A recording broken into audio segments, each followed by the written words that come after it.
بسم الله الرحمن الرحيم ياسين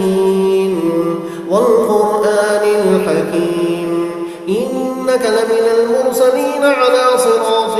مستقيم تنزيل العزيز الرحيم لتنذر قوما ما أنذر آباؤهم فهم غافلون لقد حق القول على أكثرهم فهم لا يؤمنون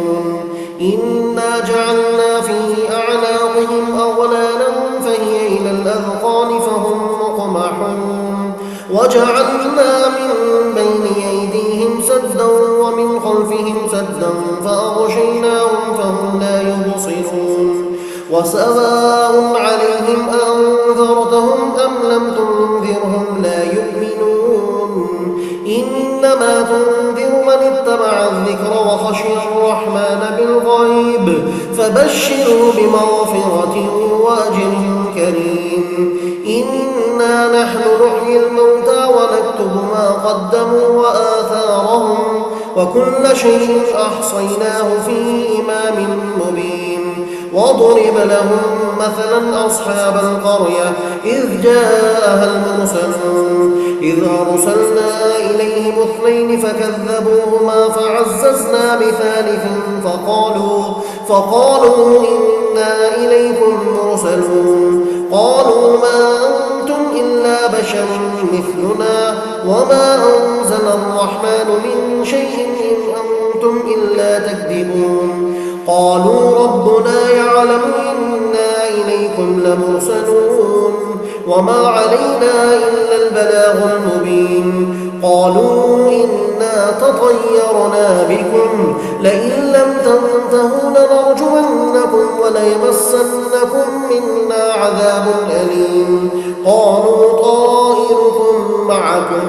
أئن ذكرتم بل أنتم قوم مسرفون وجاء من أقصى المدينة رجل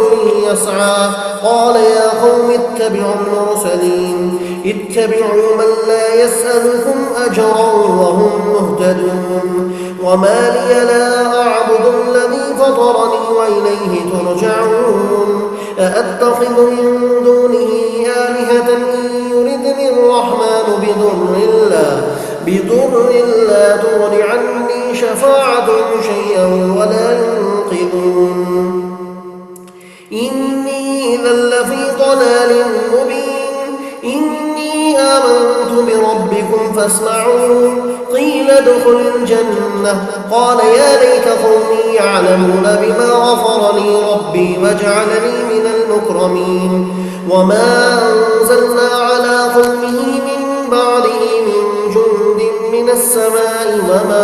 وما كنا منزلين إن كانت إلا صيحة واحدة فإذا هم خامدون يا حسرة على العباد ما يأتيهم من رسول إلا كانوا به يستهزئون ألم يروا كم أهلكنا قبلهم من القرون أنهم إليهم لا يرجعون وإن كل لما جميع لدينا محضرون وآية لهم الأرض الميتة أحييناها وأخرجنا منها حبا فمنه يأكلون وجعلنا فيها جنات من نخيل وأعناب وفجرنا فيها من العيون ليأكلوا من ثمره وما عملته أيديهم أفلا يشكرون سبحان الذي خلق الأزواج كلها مما تنبت الأرض ومن أنفسهم ومما لا يعلمون وآية لهم الليل نسلخ منه النهار فإذا هم مظلمون والشمس تجري لمستقر لها ذلك تقدير العزيز العليم والقمر قدرناه منازل حتى عاد كالعرجون القديم لا الشمس ينبغي لها أن تدرك القمر ولا الليل سابق النهار وكل في فلك يسبحون وآية لهم أنا حملنا ذريتهم في الفلك المشحون وخلقنا لهم من مثله ما يركبون وإن نشأ نغرقهم فلا صريخ لهم ولا هم ينقذون إلا رحمة منا ومتاعا إلى حين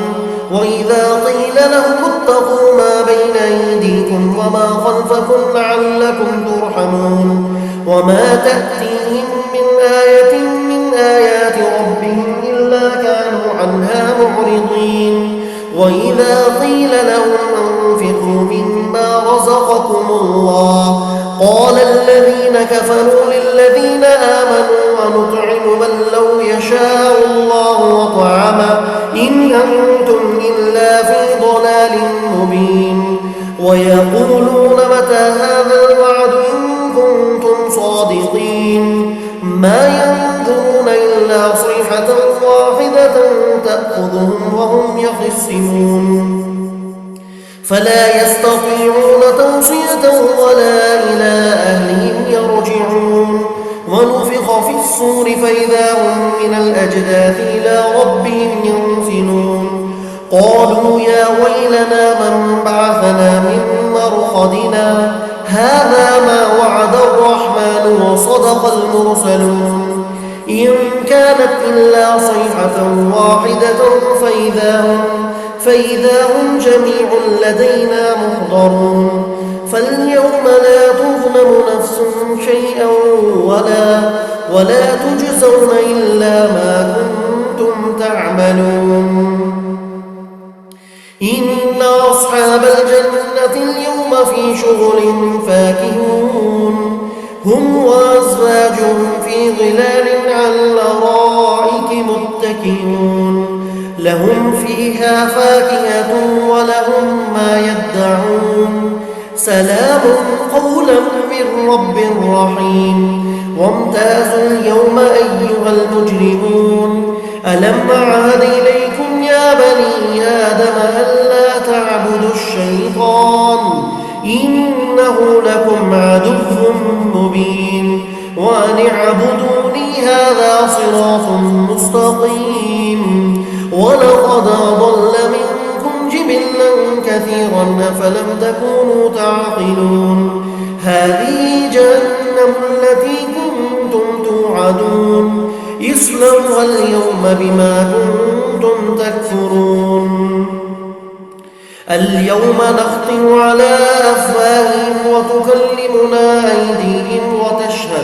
وتشهد أرجلهم بما كانوا يكسبون ولو نشاء لطمسنا على أعينهم فاستبقوا الصراط فأنى يبصرون ولو نشاء لمسخناهم على مكانتهم فما استطاعوا مضيا ولا يرجعون ومن نعمر ننكسه في الخلق أفلا يعقلون وما علمناه الشعر وما ينبغي له إن هو إلا ذكر وقرآن مبين لينذر من كان حيا ويحق القول على الكافرين أولم يروا أنا خلقنا لهم مما عملت أيدينا أنعاما فهم لها مالكون وذللناها لهم فمنها ركوبهم ومنها يأكلون ولهم فيها منافع ومشارب أفلا يشكرون واتخذوا من دون الله آلهة لعلهم ينصرون لا يستطيعون نصرهم وهم لهم جند محضرون فلا يحزنك قولهم إنا نعلم ما يسرون وما يعلنون أولم يرى الإنسان أنا خلقناه من نطفة فإذا هو خصيم مبين وضرب لنا مثلا ونسي خلقه قال من يحيي العظام وهي رميم قل يحييها الذي أنشاها أول مرة وهو بكل خلق عليم الذي جعل لكم من الشجر الأخضر نارا فإذا أنتم منه توقدون أوليس الذي خلق السماوات والأرض بقادر على أن يخلق مثلهم بلى وهو الخلاق العليم إنما أمره إذا أراد شيئا أن يقول له كن فيكون فسبحان الذي بيده ملكوت كل شيء وإليه ترجعون صدق الله العظيم.